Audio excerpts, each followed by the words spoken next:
Changing star. 26. Sunny was pretty sure that his shadow was capable of more than just being a silent follower. After all, the spell had described it as being an invaluable helper. It was now up to him to find out how exactly shadow control could be of help.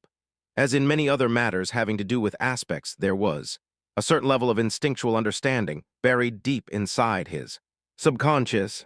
This understanding was either given to him by the spell, or was something innate to every awakened. Sunny just had to sense the subconscious knowledge and learn how to put it into practice. Once again, he concentrated on sensing his body and spirit, then commanded the shadow to perform a series of simple motions. With each of them, he was growing more and more familiar with the feeling of controlling the shadow. Pretty soon, it was as natural to him as breathing and walking. The shadow felt like a part of his body. Satisfied with this initial result, Sunny carefully gave it a new command. Without pause, the shadow separated itself from the soles of his shoes, walked to the other end of the room, and turned around. Staring at him in slightly mocking silence, Sunny was left without a shadow. This is not scientific at all, he thought with an amused smile.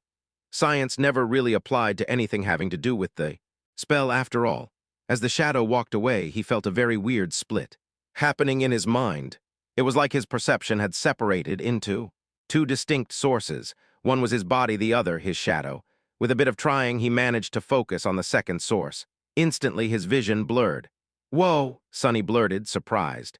"Whoa," the shadow heard from the other end of the room. Sunny blinked. In his mind, there now existed two pictures. One was of his room's door with an indifferent shadow standing in front of it.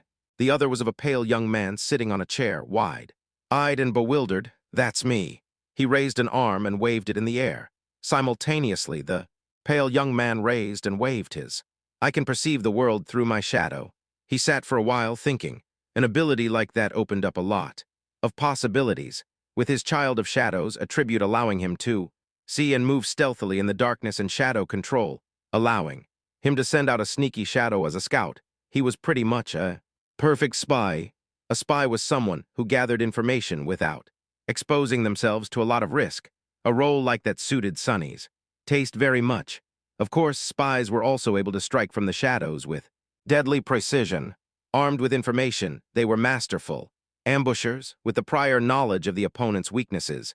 Their attacks were surgical and lethal, but any direct confrontation would mean putting himself in danger, so Sunny wasn't very keen on becoming an assassin. After all, his aspect still lacked the means of directly enhancing his combat performance. "Shall we test it?" He looked at the shadow and gave it a command. With an exaggerated sigh, the shadow bent down and nimbly slid under the door. Instantly, he could see both the room and the hallway outside.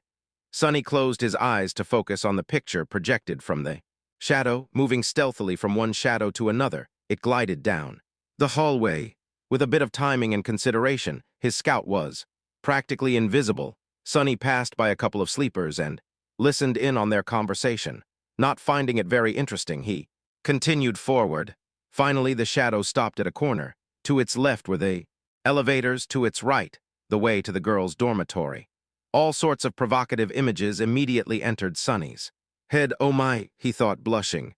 Yes, with this ability, it was also very easy to fall into utter depravity, but no, he couldn't do it, not because of some high moral principles. It's just that with his reputation of a pervert, the chances of being asked if he had done something unbecoming were pretty high. So he needed the ability to honestly answer no. "So, I probably shouldn't, right?" "Right, of course you're right, don't even think about it." Back in his room, Sunny sighed with a lot of regret. Then he directed his scout to hide in the shadow of a passing sleeper and followed him to the elevators. Some time later, Sunny's shadow was hiding in a corner of a large dojo. He was observing his fellow sleepers who, under the guidance of Instructor Rock, were going through the motions of the introductory combat class. Today was mainly dedicated to testing their general competency and abilities. After that, the sleepers were going to be separated into groups based on their level, such as novice, advanced, or expert, as well as their weapon of choice. Some would be assigned a personal tutor or paired together. Currently, sleepers were taking turns delivering their strongest punches to a wide plate attached to a special measuring machine.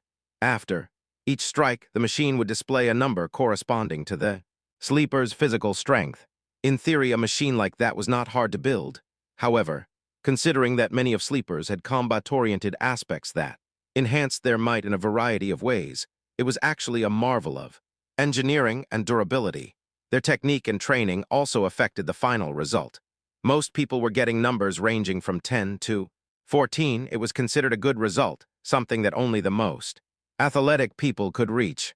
However, a lot of Sleepers, obviously, those with enhancing aspects, were able to achieve a score of 15, or even 16.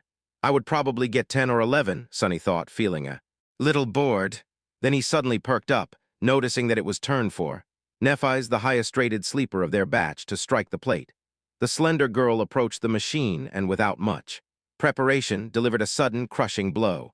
Sunny wasn't very well-versed in martial arts, but even he was impressed by the flawless economy and speed of her execution. She had a lot of training. Nephi's was becoming more and more intriguing. What's her actual background? After a short pause, the machine displayed the result, 16. Sunny felt a bit disappointed. Not that impressive. I was expecting more.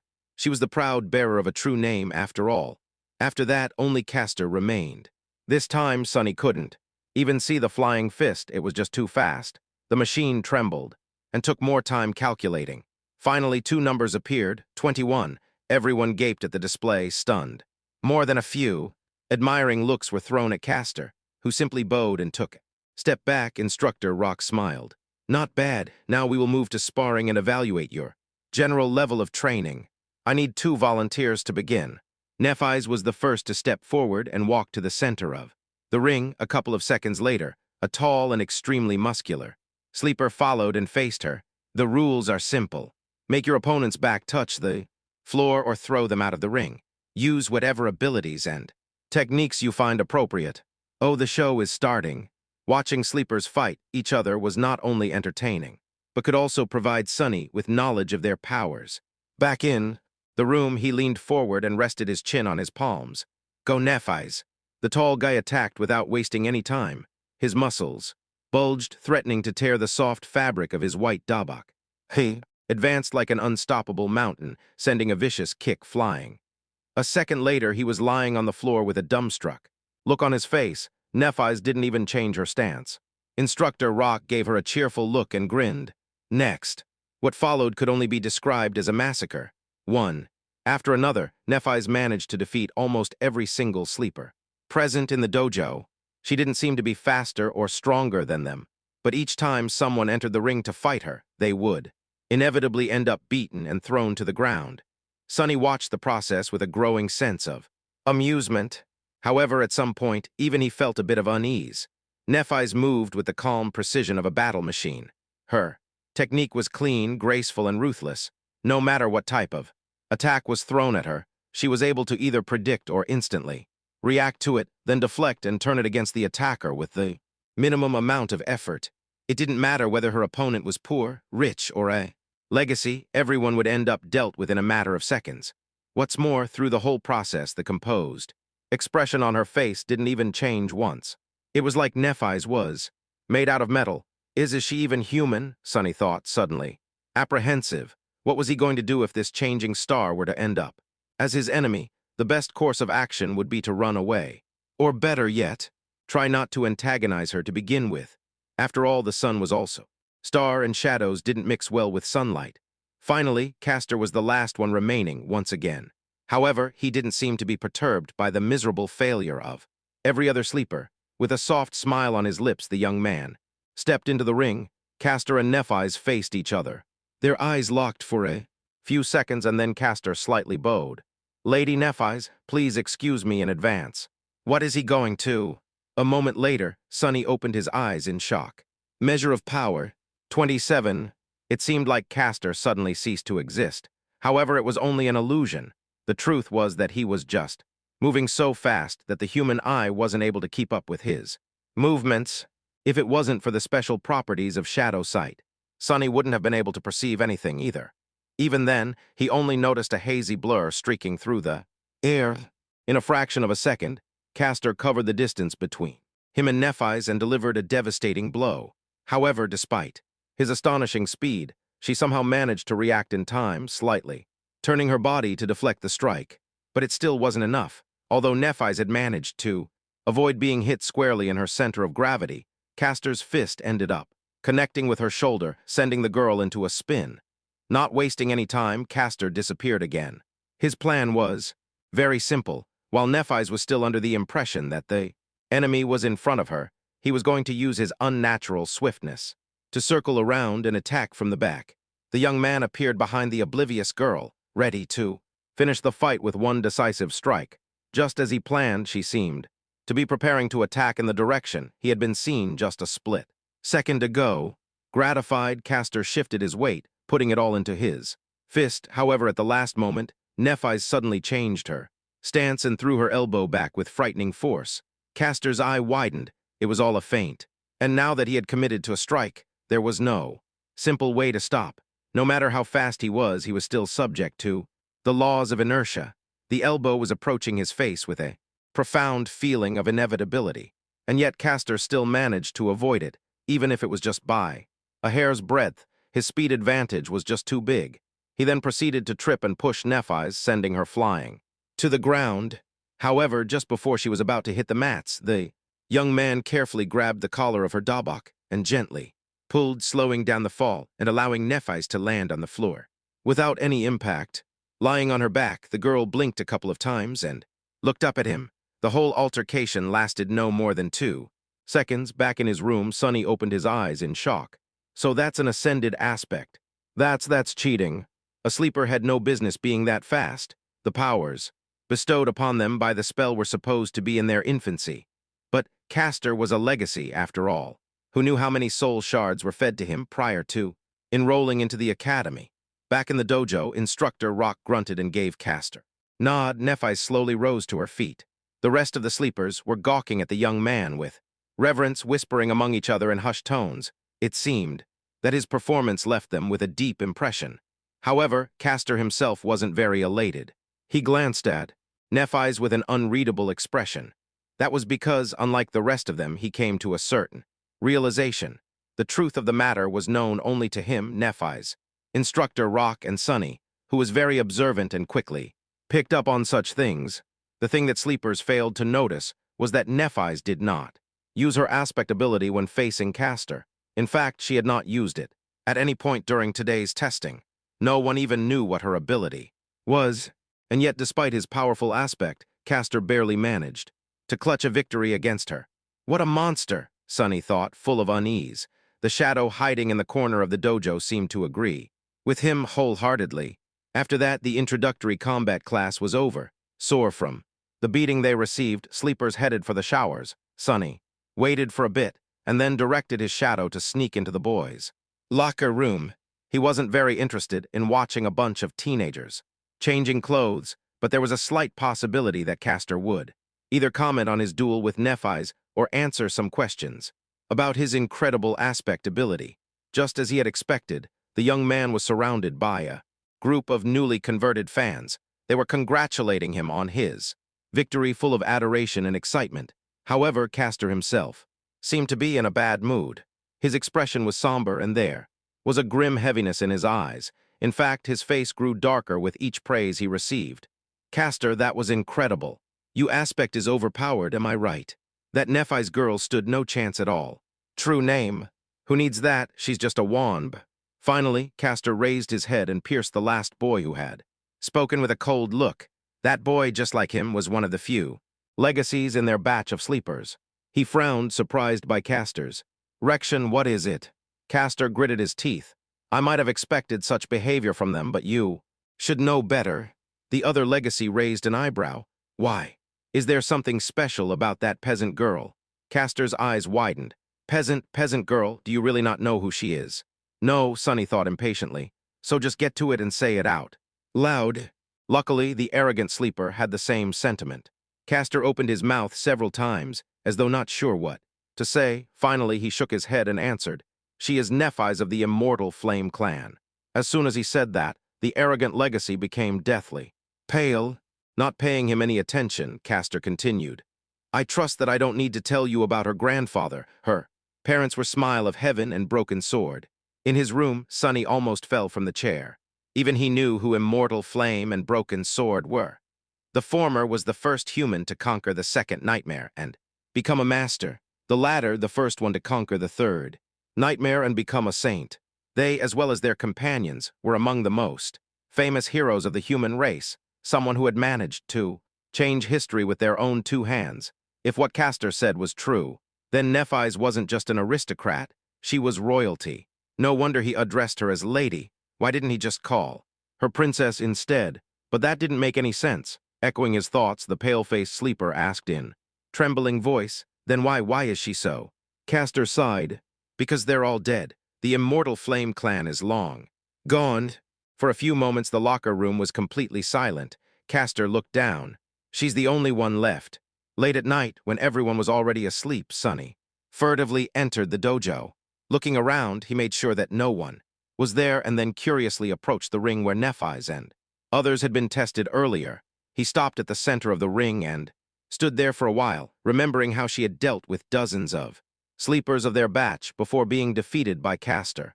Monsters, both of them are monsters, he mumbled, bitter and disheartened. Shaking his head, Sunny left the ring and then he looked at his shadow. Do you agree? The shadow hesitated for a few seconds, then stuck out its chest and crossed its arms, trying to appear cocky, disdainful, and unperturbed. However, its act wasn't very convincing. Yeah, you're right, exactly. What's the big deal anyway? Both Immortal Flame and Broken Sword, Nephis's father and grandfather, were as monstrous in terms of power as one can get. But they still failed to protect their family from being eviscerated. So, power wasn't that important in the end. Even royalty was not safe from the cruelty of the world. Sunny sighed and proceeded to the measuring machine. Making a fist, he swung it and delivered his best punch. The machine hummed for a few seconds and then displayed a single number. 9. Oh, come on, I deserve a 10 at least. Feeling very indignant, he struck the plate again, almost hurting his fingers. However, the result was the same. Damn it. Sunny paced for a bit, trying to control his anger. It seems he was destined to be a weakling. After all, the force of the strike depended on mass and acceleration. Acceleration could be improved with technique and exercise, but mass was something he had little control of. He was already done growing, and his height was not going to drastically increase in the future. No matter how hard Sunny trained, he was always going to be a lightweight. How is this fair? Suddenly filled with resentment, he punched the plate again, putting all of his frustration into this one strike. At that moment, a strange instinct suddenly awakened in Sunny's mind. Following the command of this instinct, his shadow flowed up and wrapped itself around his hand, sticking to it like a black glove.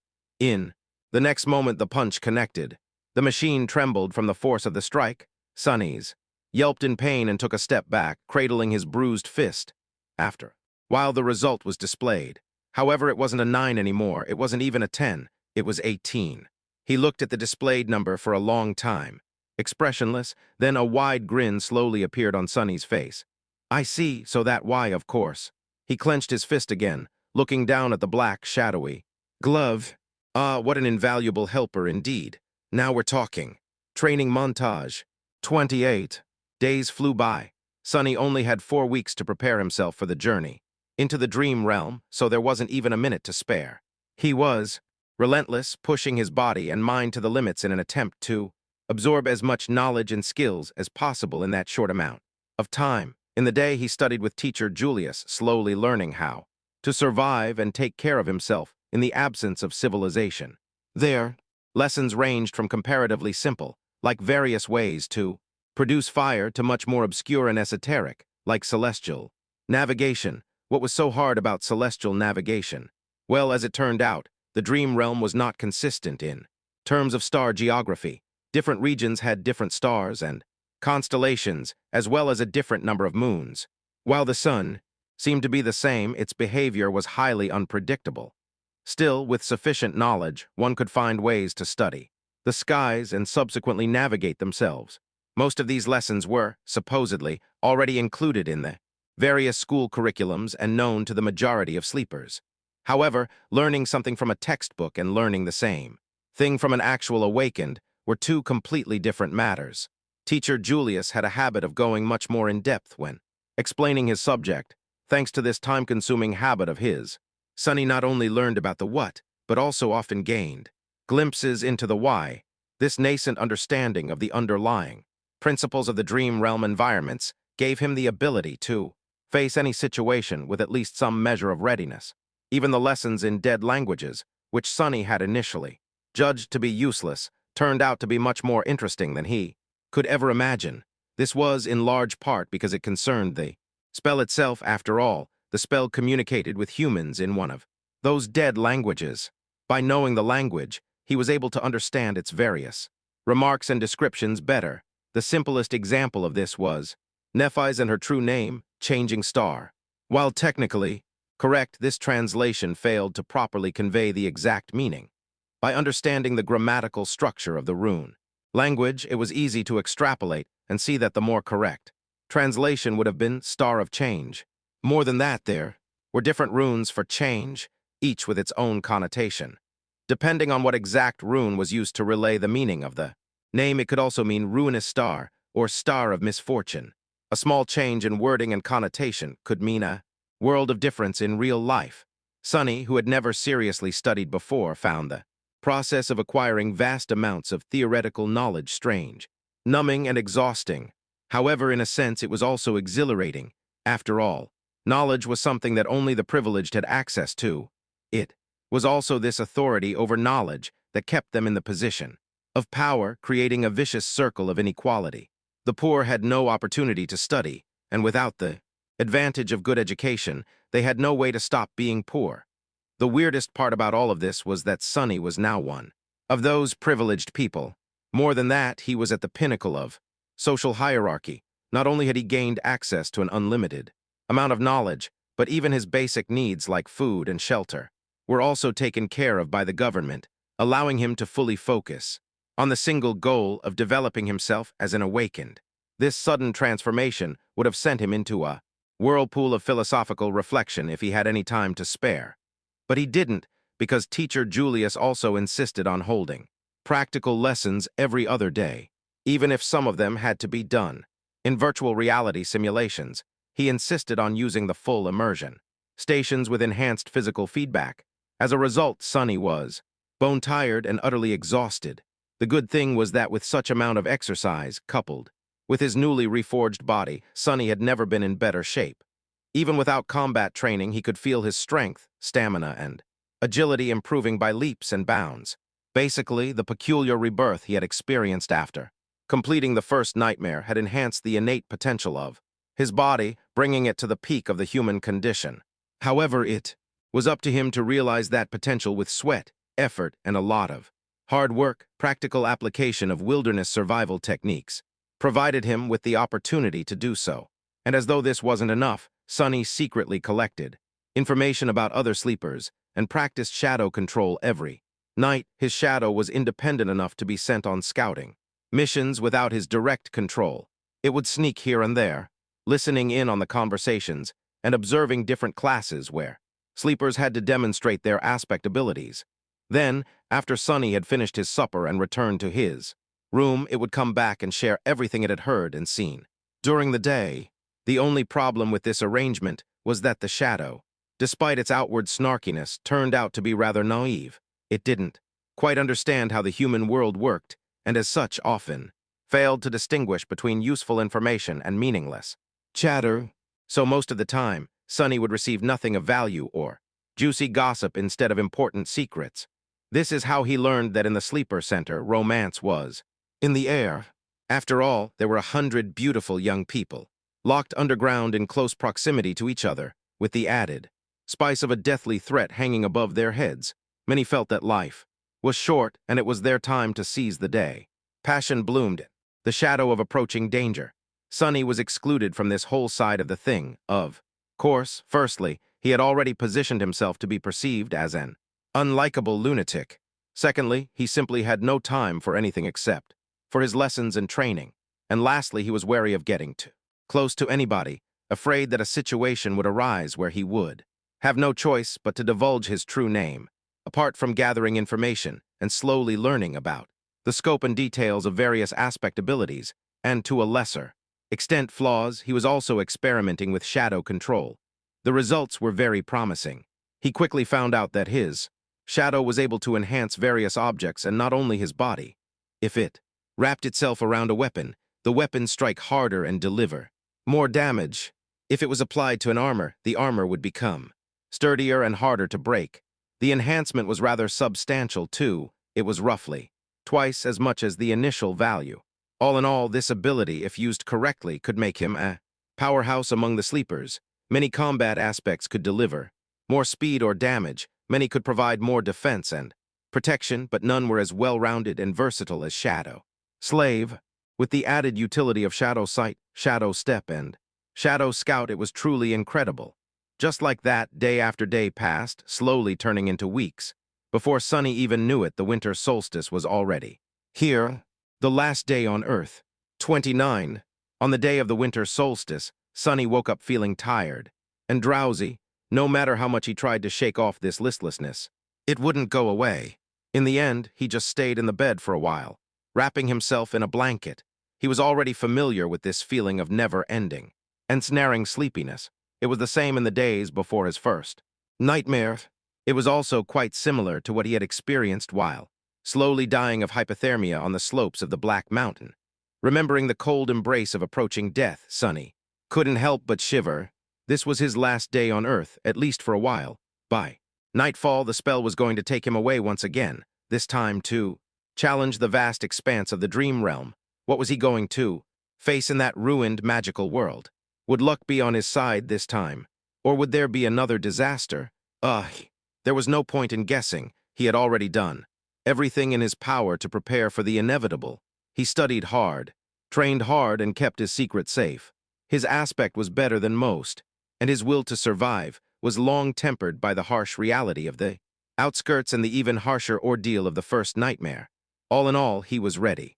With a sigh, Sunny got out of bed and went along with his morning routine.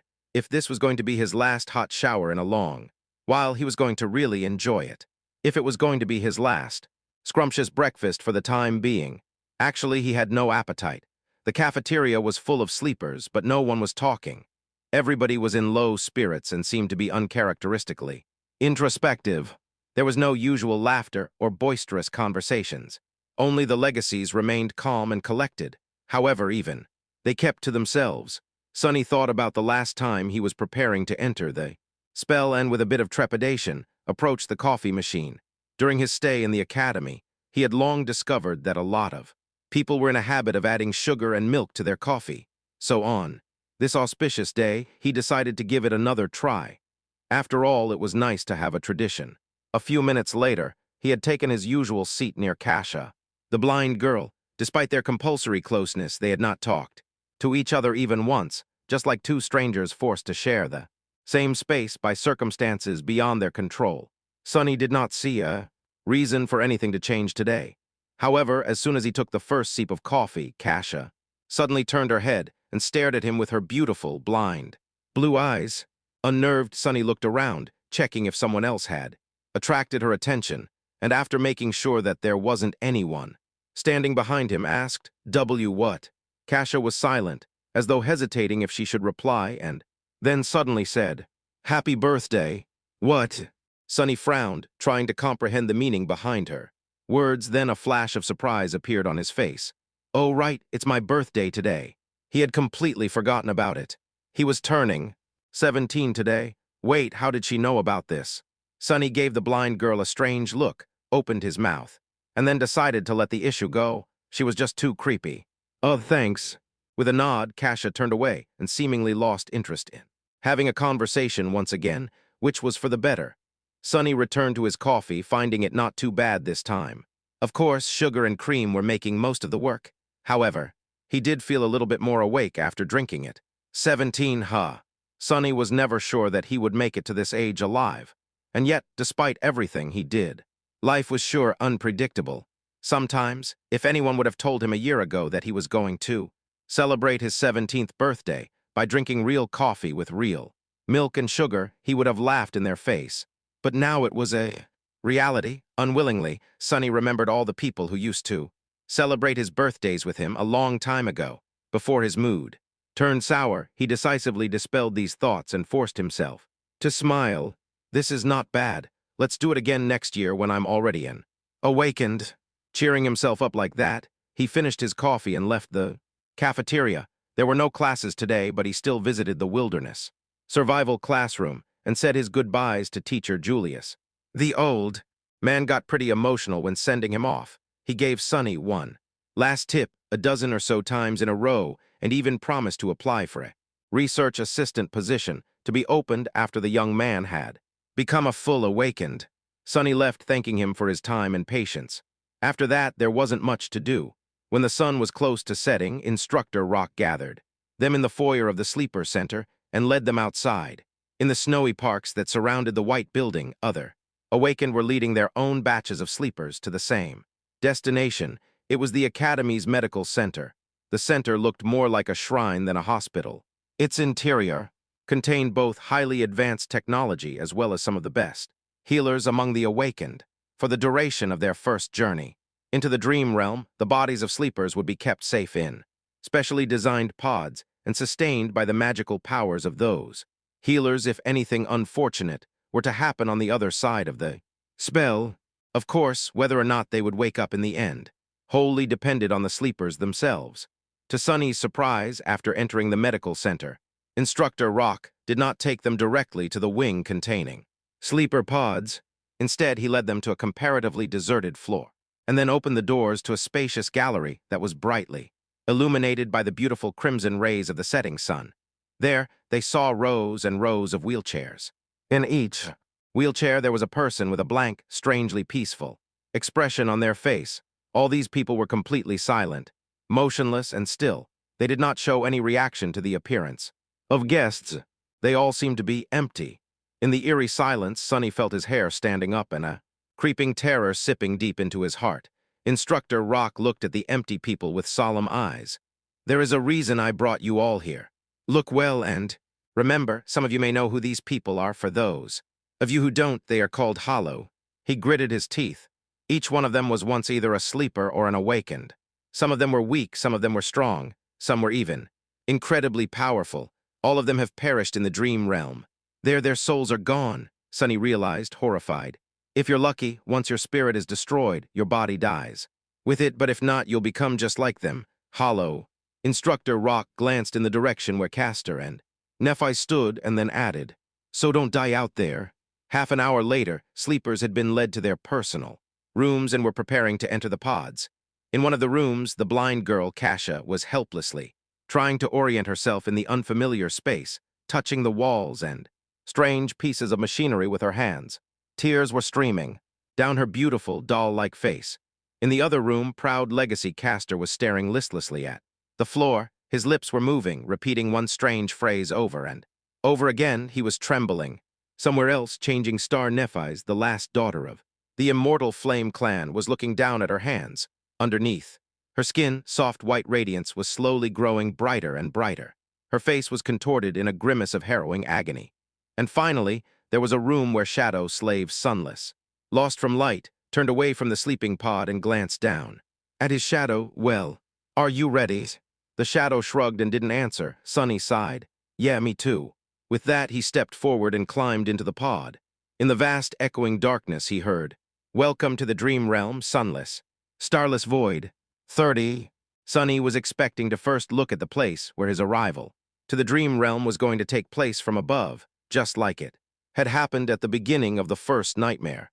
Back then, time had magically moved in reverse, giving him an opportunity to see hints of what he was going to face.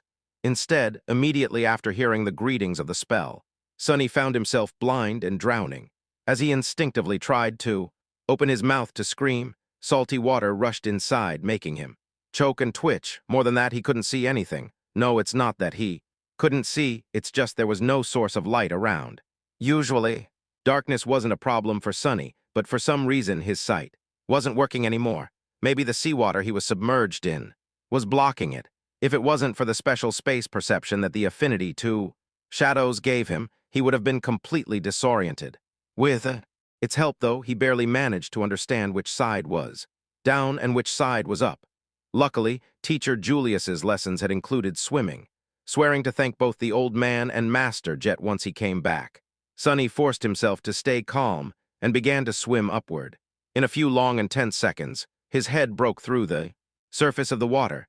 Sonny was finally able to draw in a deep, hoarse breath. Breathe, breathe, you're still alive. After sucking in enough air to soothe his burning lungs and compose himself to a certain degree, Sonny carefully spun in the water, trying to take in his surroundings. What met him was an endless, jet-black expanse of undulating waves. Above them was an empty black sky. There was no moon, no stars, just a dark vastness of repressive nothingness. Sonny blinked a few times, cold dread taking hold of his heart. This is a sea, an ocean. Was I dropped in the middle of an ocean? No, it couldn't be. There had to be solid ground somewhere nearby. As he was gripped by a momentary panic, a remote sound suddenly drew his attention. Sonny turned around and saw a triangular dorsal fin moving in his direction. Luckily, it was still hundreds and hundreds of meters away. Wait, if it's so far away, then how come I can see it so clearly? Despite being submerged in water, Sonny still felt like there was suddenly cold sweat all over his body. By his estimation, that dorsal fin was at least 5 meters tall. It was rapidly approaching, growing visibly larger with each second. Damn you, spell. With eyes full of horror, Sonny spun again, desperately trying to find something, anything, to save him, and there, a short distance away, he finally noticed a black mass protruding slightly above the water. Not wasting even a second on thinking, he started to swing his arms and legs, swimming in the direction of the black mass with a considerable speed. However, no matter how fast he swam, the giant shadow of the unknown creature was closing the distance between them much faster. A small part of Sonny's mind managed to preserve its rationality even when faced with this boundless primal fear. Not allowing himself to slip entirely into panic, Sonny tried to think and then silently commanded his own shadow to wrap itself around his body. Instantly, his speed increased twofold.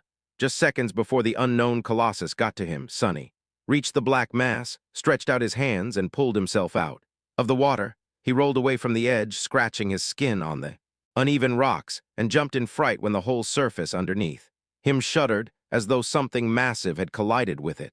As Sonny backed out, terrifying jaws appeared from the water, with rows and rows of giant teeth, each one as long as he was tall. He opened his eyes wide, understanding that the rock he had climbed on was not tall enough to save him from the monster. Why is it even trying to eat me? I'm too small to be considered a filling snack for something this enormous. However, before the monster had a chance to attack, a colossal tentacle suddenly broke through the water and rose into the air, like some strange black tower. Before too long, it fell down, entangling the owner of the giant maw and pulling it back under the water. Sonny lost the feeling in his legs and plopped on the ground, his mouth opened. His whole body was shaking. A few seconds later, the dark sea was calm again, as though nothing has happened. The indifferent waves continued to move silently under the lightless sky. So it wasn't trying to eat me, he realized, frozen. It was trying to run away. A few minutes later, Sonny was pretty sure that nothing was going to devour him, at least not immediately. With that certainty, he was finally in a state of mind to stop trembling and explore his surroundings a little. The black mass he climbed onto turned out to be a single stone platform of around 12 meters in diameter. Its surface was mostly flat, covered with grooves and somewhat dry. Due to the regular shape of its edges, it seemed more like something man-made than a natural formation. But then again, here in the dream realm, it was hard to be sure that something man-made was actually made by humans as opposed to. Better not to think about it. The platform wasn't connected to anything, existing as a tiny island in the sea of darkness. There wasn't anything else above the water for as far as Sonny was able to see. After discovering that fact, he also realized something else. It was that he was wet, cold, and completely naked. In his defense, the clothing situation was the last thing one would think about when trying to save themselves from abyssal monsters. Also, it's not like someone was here to witness his stark paleness and private bits. Still, it was sort of cold. Sonny summoned the puppeteer's shroud and watched as dark gray garments covered his body. It even came with a pair of high, soft-soled leather boots. Clad in gray fabric and lusterless leather, he suddenly felt much safer, not to mention warm. After that, Sonny sat down in the middle of the platform as far away from water as he could and tried to remember the unique characteristic of every explored region of the dream realm he could think of. Unfortunately, none of them matched this starless dark void. Of course not, he thought with a bit of resentment. Even if some unlucky humans had ever come here, I doubt that they were able to return to the real world alive, not with those things hiding underwater, not yet desperate enough to leave the platform and try to swim. Away in search of land, Sonny decided to wait and see. Maybe something was going to change as time went by. With a soft sigh, he habitually looked for his shadow. However, due to the total darkness that surrounded him, it couldn't really be seen. He just barely felt its presence. This must be a paradise for you, right? All this gloom and not a star in sight. The shadow, of course, did not answer. Anyway, good job earlier. With a nod, Sonny lay down, using his hands as a pillow. Not thinking about much, he stared into the black sky and waited. The sound of the undulating waves was, actually, quite relaxing. After a while, he closed his eyes and listened. Minutes merged, together growing into hours. Suddenly, Sonny caught a slight change in the sound of the sea. It was as though something was shifting.